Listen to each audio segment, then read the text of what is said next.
Episode की शुरुआत में हम देखते हैं कि हेज विलेज में एक फादर दो बच्चों को चर्च के अंदर ले जाता है जिन्हें किसी ने चर्च के बाहर छोड़ दिया था। तब वो कहते हैं, शुक्र है ये लोग शांत हो गए हैं। तो क्या ये दोनों ट्विन ब्रदर्स हैं? पर इन्हें देखकर लग नहीं रहा। एक बच्चा काफी ज्यादा शांत लग रहा है और ये दूसरे वाला थोड़ा शैतान लग रहा है। तो इस शांत से बच्चे का नाम यूनो है और इस शरारती बच्चे का नाम आस्था है। और तब हमें 15 साल बाद का सीन दिखाया जाता है जहाँ कुछ फार्मर्स अपने मैजिक से फार्मिंग कर रहे होते हैं और यहाँ चर्च के पास आस्था सिस्टर लिली से कह रहा होता है, एक दिन मैं विजार्ड किंग बनूंगा और आपको बहुत खुश रखूंगा, सो प्लीज मुझसे शादी कर लीजिए। पर सिस्टर लिली उसे मना कर देती है और हम देखते हैं आस्था बिल्कुल भी मान नहीं रहा होता। और तब सिस्टर लिली अपने मैजिक से आस्था के एक पंच मारती है और फिर आस्था से माफी मांगने लगती है। पर हम देखते हैं आस्था फिर भी नहीं मानता और तब हम देखते हैं यूनो अपने मैजिक से उसे रोक देता है। और तब आस्था कहता है, आखिरकार तुम बीच में क्यों आ रहे हो? तब यूनो कहता है, क्योंकि तुम्हारा बिहेवियर बहुत बेकार है और अगर तुम ऐसे ही रहे तो कोई लड़की तुम्हें भाव नहीं देगी। तब आस्था गुस्से में कहता है, हम साथ साथ बड़े हुए हैं और अब तुम मुझे ये कह रहे हो? तब यूनो कहता है, आस्था सिस्टर लिली गॉड की सेवा करती हैं, इसलिए वो किसी से शादी नहीं कर सकती। तब आस्था यूनो को लड़ने के लिए कहता है पर यूनो मना कर देता है। और तब नैश कहता है, रहने दो आस्था, तुम यूनो को कभी नहीं हरा सकते। और तब आस्था कुछ करने की कोशिश करने लगता है। तब नैश कहता है, तुम्हारे पास मैजिक नहीं है, मुझे विश्वास नहीं होता कि तुम्हारे एज का कोई लड़का मैजिक भी न यूज कर पाए। तब आस्था कहता है, मैं तुमसे बड़ा हूँ तो मुझसे तमीज से बात करो। तब नैश कहता है, बिल्कुल नहीं, इस दुनिया में मैजिक ही सब कुछ है। जिसके पास जितना ज्यादा मैजिक होता है वो उतना ज्यादा इम्पोर्टेंट होता है और तुम तो कोई मैजिक यूज ही नहीं कर सकते। तब आस्था कहता है, तो मुझे लगता है अब मुझे तुम्हें अपना स्पेशल मूव दिखाना ही होगा। और हम देखते हैं आस्था एक्सरसाइज करने लगता है और दूसरी तरफ यूनो अपने मैजिक से कपड़े सुखा रहा होता है, जिसे देखकर सभी बच्चे बहुत खुश हो रहे होते हैं। और तब यहाँ हम देखते हैं फादर ओरसी वहाँ आ जाते हैं और कहते हैं, यूनो ही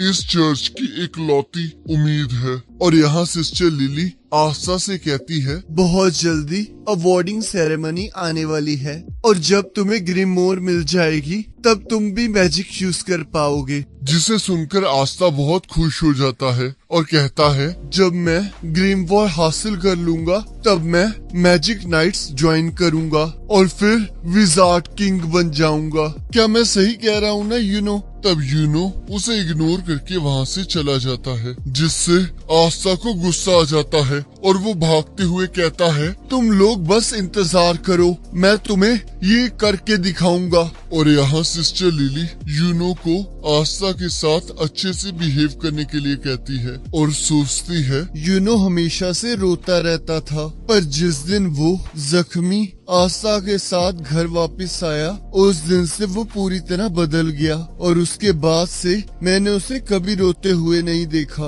और अब मुझे याद आया, उस दिन से ये दोनों ही बदल गए हैं और आस्था भी हमेशा गंदे कपड़ों में घर वापस आने लगा। पता नहीं वो वहाँ जाकर क्या करता है। और यहाँ हम देखते हैं आस्था एक्सरसाइज कर रहा होता है और कहता है, मैं विजिट किंग बन के रहूंगा और मुझे कोई नहीं रोक सकता, पर उससे पहले मुझे अपने आप को ट्रेन करना होगा। और दोबारा से एक्सरसाइज करने लगता है। और तब हमें बताया जाता है मार्च में जब डैंडलियन के फूल हवा में उड़ने लगते हैं तब साल में एक बार क्लोवर किंगडम में सारी जगह 15 साल से बड़े बच्चों को इकट्ठा किया जाता है और उन्हें ग्रिमवॉर टावर बुलाया जाता है ताकि उन्हें अपनी ग्रिमवॉर मिल सके, जिसकी मदद से वो अपनी मैजिकल पावर्स को इंक्रीज कर सकते हैं। और यहाँ ग्रिमवॉर टावर के अंदर आस्था सोचता है, एक बार जब मुझे ग्रिमवॉर मिल जाएगी तब मैं भी मैजिक यूज कर पाऊंगा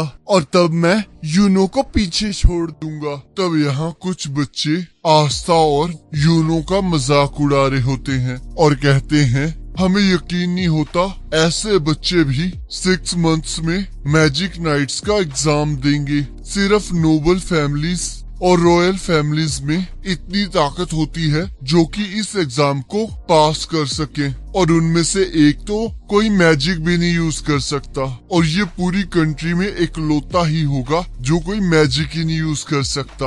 और तब वहाँ ग्रिमवॉर्ड टावर का मालिक आ जाता है और वो सबको वहाँ आने के लिए कांग्रेचुलेट करता है, और वो कहते हैं हमारे एरिया से ना तो कोई आज तक विजिट किंग बना है और ना ही मैजिक नाइट्स में किसी हाईएस्ट पोस्ट पर पहुंचा है। तो इस बार मुझे उम्मीद है कि शायद तुम में से कोई एक किसी दिन विजार्ड किंग बन जाए, और अब तुम्हारे ग्रिमवॉल लेने का टाइम आ चुका है। और यहाँ हम देखते हैं सभी लोगों को अपनी अपनी ग्रिमवॉल मिल जाती है, और तब यहाँ आस्था कहता है क्या मेरी ग्रिमवॉल कहीं लेट हो गई है?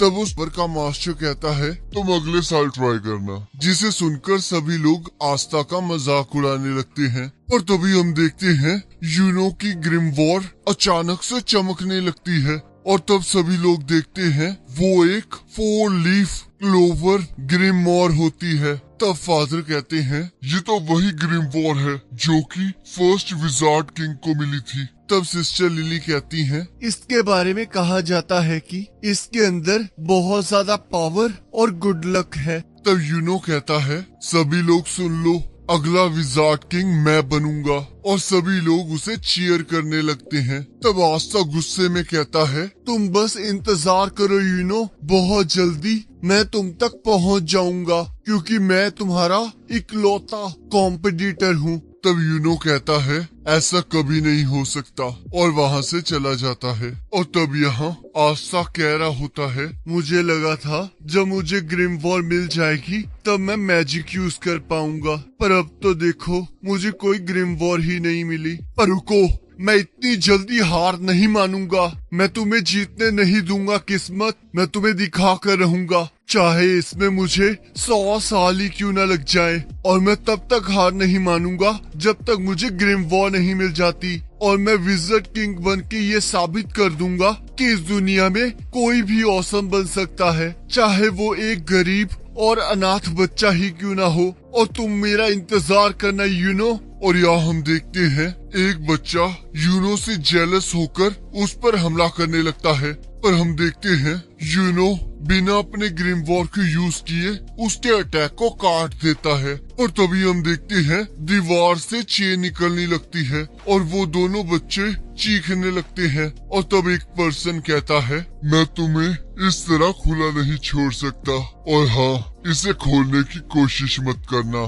क्योंकि मेरा मैजिक दूसरों के मैजिक और उनके मूवमेंट्स को रोक देता है। तब यूनो पूछता है आखिरकार तुम कौन हो? तब रेवची कहता है मैं एक मैजिक नाइट था और उन्होंने मुझे बाहर निकाल दिया, तो अब मैं सिर्फ एक चोर हूँ और अब मैं तुम्हारी ग्रिमवॉल ले रहा हूँ। तब यूनो कहता है तो तुमने अपना नाम रेवची बताया है, तो तुम इतना तो जानते ही होगे ना कि ग्रिमवॉल को चुराना बेकार है। तब रेवची कहता है मैं जानता हूँ, ग्रिमवॉल को बस वही यूज कर सकता है जिसे ग्रिमवॉल ने खुद चुना हो, पर ब्लैक मार्केट में इस ग्रिमवॉल की बहुत कीमत है। चाहे 4 लीफ क्लोवर ने तुम्हें चुना हो, पर तुम अभी भी बच्चे हो और आज तुम्हारा बहुत बुरा दिन है कि मैं यहाँ हूँ। तुम्हारी कहानी शुरू होने से पहले ही खत्म हो चुकी है और तुम्हारे गले में ये नेकलेस भी बहुत अच्छा लग रहा है। और तब हम देखते हैं आस्था भी वहाँ आ जाता है और दीवार से टकराकर नीचे गिर जाता है और कहता है आखिरकार यहाँ हो क्या रहा है? आखिरकार तुमने यूनो की ग्रिमवॉल क्यों पकड़ी हुई है? तुम एक चोर हो। तब रेची कहता है तुम तो वही लड़की हो ना जिसे ग्रिमवॉल नहीं मिली है। तब आस्था कहता है हाँ मैं वही हूँ, पर वो ग्रिमवॉल सिर्फ उसके ट्रू मास्टर के पास होनी चाहिए, तो यूनो को वो वापस दे दो। तब रेवची कहता है तुम्हारी इतनी हिम्मत तो तुम मुझे रोकोगे, और अपना मैजिक यूज करने लगता है। और तब यूनो उसे भागने के लिए कहता है, पर आस्था रेवची की तरफ बढ़ने लगता है और जैसे ही उसे पंच मारने लगता है रेवची की चेन्स आस्था को रोक लेती हैं। पर हम देखते हैं वो चेन्स आस्था पर जानलेवा हमला करती है। तब आस्था सोचता है तो ये सारे मैजिक यूजर्स ये सब कुछ कर सकते हैं। मुझे यकीन नहीं हो रहा, इतनी फिजिकल ट्रेनिंग के बावजूद मैं इससे हरा नहीं सकता। तब रेवची आस्था पर हंसने लगता है। तब आस्था कहता है, ये अभी खत्म नहीं हुआ है, मैं एक दिन विज़र्ड किंग बनकर रहूंगा। तब रेवची कहता है, मैं इन चेन्स की मदद से किसी की भी मैजिकल पावर का पता कर सकता हूँ। और तुम्हें देखो, तुम्हारे अंदर मैजिक का एक कतरा भी नहीं है, तो शायद इसी वजह से तुम्हें कोई ग्रिमवॉर नहीं मिली है। इस दुनिया में मैजिक ही सब कुछ है, और तुम्हारे पास देखो, तुम्हारे पास तो कोई मैजिक ही नहीं है, तो तुम तो बहुत प्रीशियस हो। तब आस्था सोचता है, अगर ये सच है तो चाहे मैं जितना मर्जी ट्राई कर लूं, मैं कभी मैजिक नहीं यूज कर पाऊंगा।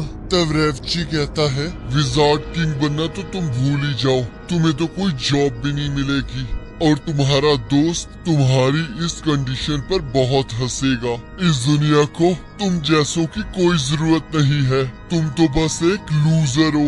तब आस्था सोचता है, ये सच कह रहा है, मैं चाहे जितना मर्जी ट्राई कर लूं, पर इस दुनिया में कुछ चीजें हैं जो मैं नहीं कर सकता, तो शायद मुझे हार मान।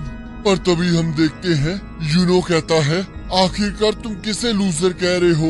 आस्था, ये सच है कि तुम विज़र्ड किंग नहीं बन सकते, क्योंकि असलियत में विज़र्ड किंग मैं बनूंगा। पर तुम आस्था के बारे में गलत हो रेवची, आस्था कोई लूजर नहीं, मेरा राइवल है। और तब आस्था उसे वहाँ से हटने के लिए कहता है, और तब हम देखते हैं रेवची डरने लगता है। तब आस्था कहता है, जरा रुको यूनो, मैं इसे अभी मजा चखाता हूँ। पर तभी हम देखते हैं आस्था के पास 5 लीव क्लोवर आ जाती है। तब यूनो कहता है, मुझे पता था आस्था, तुम्हें ग्रिमवॉर जरूर मिलेगी। और हम देखते हैं आस्था की ग्रिमवॉर से एक तलवार बाहर आने लगती है। तब रेवची कहता है, पर तुम्हारे पास तो कोई मैजिकल पावर ही नहीं थी, तो आखिरकार ये ग्रिमवॉर तुम्हें कैसे मिली? और तब हमें बताया जाता है कि क्लोवर के 3 लीव्स फेथ, होप और लव को रिप्रेजेंट करते हैं, और 4th लीव के अंदर गुड लक होता है,